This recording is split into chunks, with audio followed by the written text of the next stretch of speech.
La Réunion est-elle un exemple ou une exception en matière de laïcité? On peut se poser la question car à l'heure où le président de la République, Emmanuel Macron, a annoncé qu'il souhaitait engager une réforme en profondeur de l'islam de France, en souhaitant s'appuyer sur deux grands axes, la formation des imams ainsi que l'organisation, on peut s'interroger.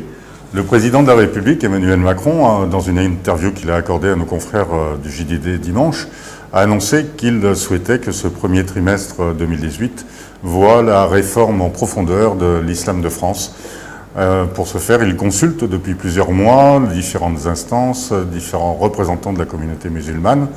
Et donc, il a demandé aux représentants du Conseil français du culte musulman, dont son président, de venir à la rencontre des Réunionnais pour observer, faire remonter auprès de l'Élysée comme de Matignon l'exemple réunionnais de notre vivre ensemble et de l'organisation particulière de l'islam réunionnais, notamment sur les deux chantiers qu'il entend mettre en œuvre en métropole, la formation des imams ainsi que l'organisation du culte musulman. Ce n'est pas la première fois que la Réunion servirait d'exemple, en tout cas, pour inspirer la métropole sur ce registre-là. On a une histoire particulière du vivre ensemble de toutes les communautés, de toutes les religions.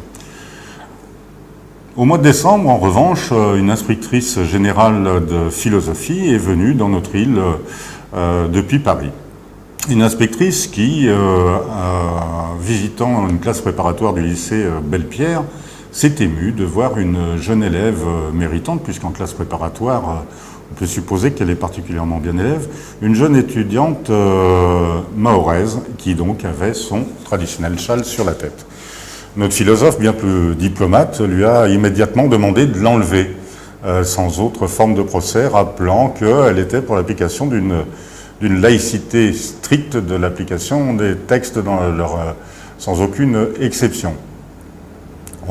Évidemment, cette position a créé un certain émoi, notamment auprès des professeurs de philosophie qui étaient présents, d'autant qu'elle aurait tenu des propos un petit peu limites dans une réunion privée par la suite.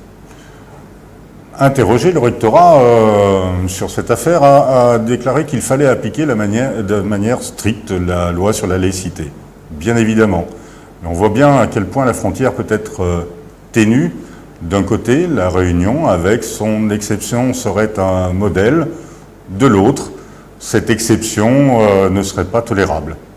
Toute la question de la laïcité est résumée dans ce double problème. On voit bien à quel point la voie est ténue dans cette problématique de laïcité et que les intérêts des uns et des autres peuvent être contradictoires et que forcément la solution passe avant tout par la tolérance et le dialogue.